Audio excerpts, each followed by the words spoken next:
By this point, everybody heard of the Catch Moon and the Tomb Finger, and there are plenty of players praising the Rattle Guts as well, rightfully so. But when it comes to the Gaze, it would seem that popular opinion would be that this is not a very powerful secondary weapon. Now thankfully for all of us, in this case popular opinion is wrong.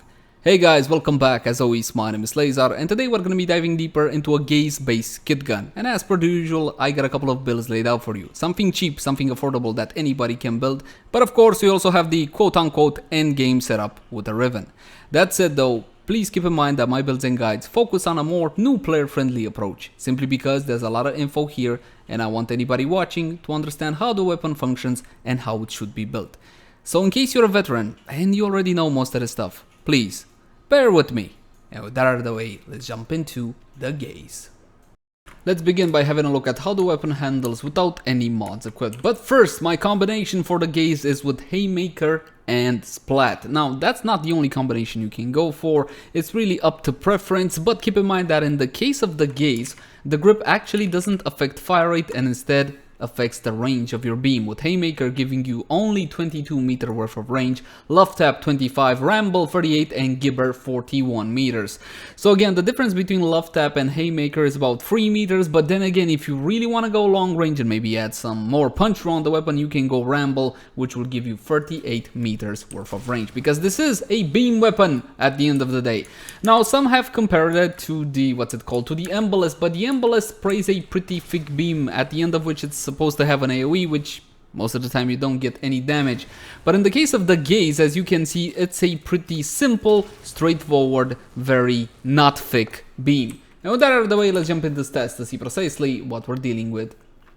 Now, I'm gonna tell you that your mod capacity is supposed to be 60 out of 60, and if you don't have 60 out of 60, jump into actions and install the Auto King Catalyst, which will double your mod capacity. Now, of course, you're gonna have to gild the weapon first, so bear that one in mind.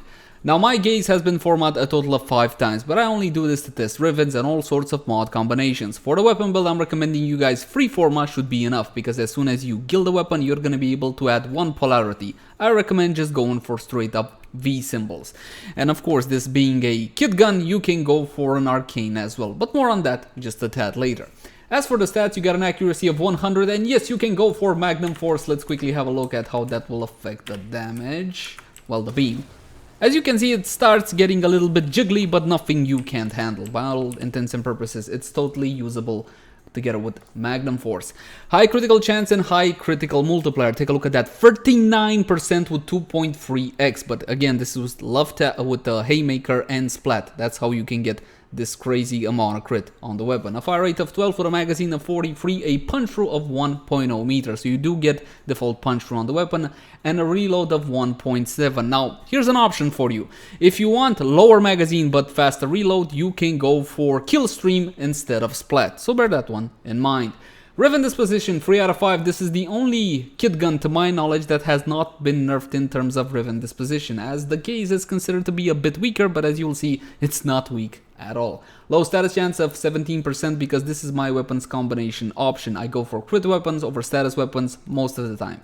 As for the damage on the weapon, what we got? We got puncture and radiation by default. So we got 2 elements on the weapon. One is physical and one is radiation. And keep in mind that physical types have a 4 times greater chance at applying status over elemental types such as radiation, corrosive, heat, etc, etc. Now let's jump into a standard build for the Gaze, and we got Hornet Strike for damage, multi-shot with Barrel Diffusion, Lethal Torrent, of course critical chance and critical damage in my case is a must with Pistol Gambit and Target Cracker. Hydraulic Crosshairs is also here. Now this is the Argon scope of secondary weapons, and you can farm it from Lua Spy missions, link in the cards right now. Now if you hear Lua Spy missions, don't worry too much, as long as you have a limbo of any level, you're gonna be able to do that one nice and quick. Once again, link is in the cards. And we also got an elemental combo on the weapon, the elemental combo of Corrosive between Jolt and Pistol Pestilence. Keep in mind that I do this simply because I'm going to be shooting Corrupted Heavy Gunners, and I already know exactly what are their defenses. Please adapt your elemental combo depending on the situation. If you're going up against the Infested, Heat is good enough against them. Just keep in mind that the elite units of the Infested are equipped with the armor that will be vulnerable to corrosive. So in that case, like Ancient Healer something, you would still want to go corrosive. But if you're going down to Orvelis, Fortuna and all whatnot, then I would simply just build straight up Toxin or Gas. Now that, keep it in mind, we do have a double elemental on the weapon now. Double elemental combos actually with radiation and corrosive, which will spell doom for basically almost any Grineer in the game. As Grineer are equipped with 2 armors. First, Ferrite, which takes more damage from corrosive, and second, Alloy, which takes more damage from radiation. 75% bonus damage. Now, if I take into account Puncture's proc value, let's call it a proc value, yeah, times 4, it's still higher than my corrosive. So what I can do is swap out Jolt. Maybe it's expensive. Maybe you don't have it just yet. Maybe you weren't lucky with Battle. So in that case, simply drop it for Convulsion and you're gonna be all good. Now, it's still not proc priority number 1, but it is getting quite close to the Puncture. From my testing, it's better to go with the 260/60 mods as long as you are facing higher level content.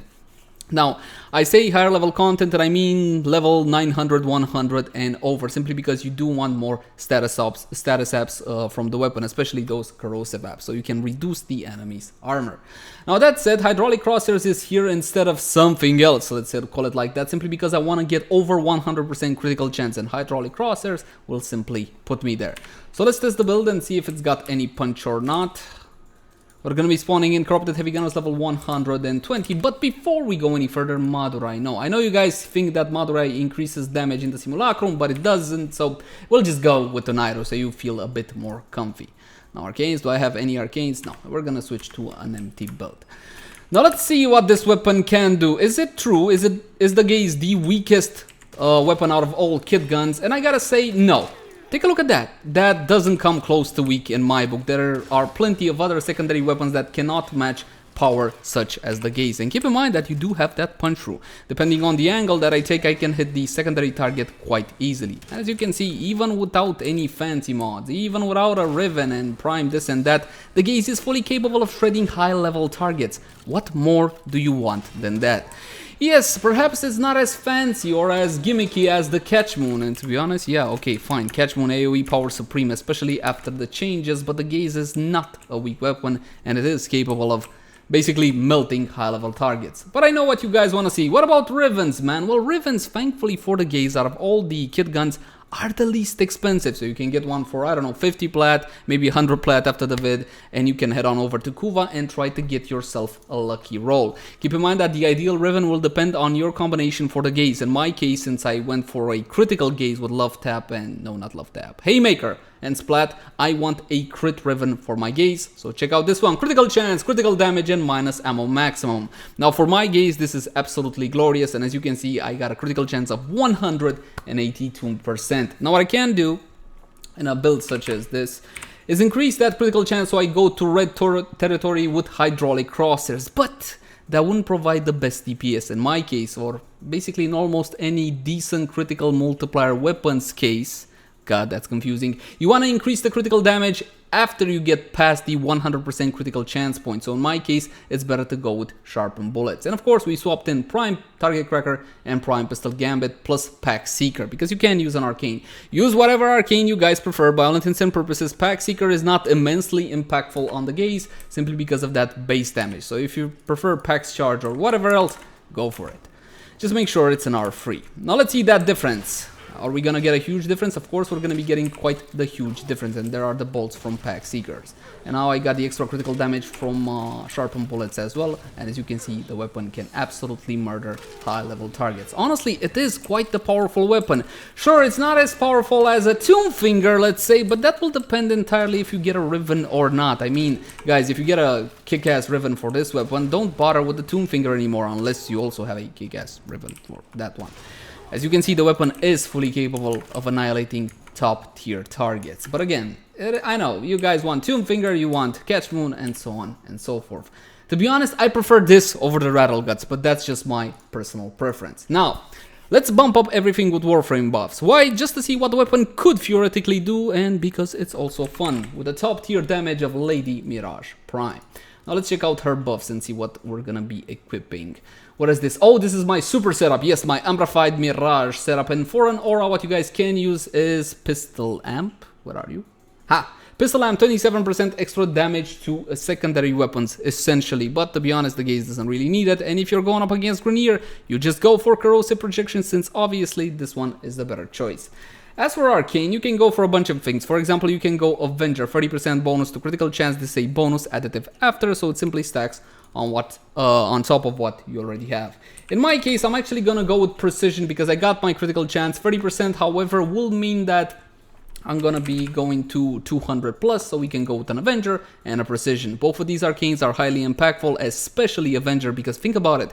You're getting that 30% critical chance boost to everything. Your melee weapon, your primary, your secondary, so do try to farm this one from the third Eidolon down on Cetus, where Arcane Precision is simply damage to secondary weapons. On headshot, huge chance, so plenty of uptime out of this one. Now, we're gonna be spawning in the same targets one more time. Let's unpause the AI for kicks and giggles, so they can hit me, I can get my buff and all whatnot. And of course, we're gonna be using Mirage's buffs. Her free ability for a massive 718% extra damage. Now, keep in mind that Eclipse buff is actually super powerful. And of course, her clones as well. And with a setup such as this, take a look what happens from the bolts with Arcane Seeker. Absolutely murders everything. It's quite easy to annihilate high-level targets such as these. Now the issue would be that you might have a bit of trouble staying alive on Mirage. That is the honest truth, but it is a whole lot of fun to try and actually do it. If you want to stay alive on her with a build such as this, I would recommend you try to get at least one Arcane Guardian, because honestly, she just doesn't want to stay alive long enough. Well, on higher level content, I'm talking about level 100 plus. Then again, let's be honest here, how often do you see level 1? Where'd you go? 100 enemies. As for the gaze, guys, I think it's pretty clear. It's a fantastic weapon. I love it. The problem is, it's one among the Kitguns, and when it comes to Kitguns, everybody seems to be preferring something else, and to be honest, I don't blame you. I love my Catch Moon as well. I love my Tomb Finger as well, but again, I would take this over the Rattle Guts, but again, that is just my personal preference. What the? Oh god, the bug. Yes, currently there's a bug with Mirage. If you do this, ignore it. It's gonna be fixed, hopefully, sometime soon. As always, my name has been Leyzar. Thank you guys so much for watching. Like, favorite, share, and subscribe if you enjoy the content. If you got any feedback for me, then by all means, drop it in the comment section down below. Also in the comment section down below, if you want to request a specific weapon review, or perhaps you're interested about some game mechanics. You can also catch me on Twitch, Facebook, Twitter, all the usual places. Until next time, my friends. Bye-bye.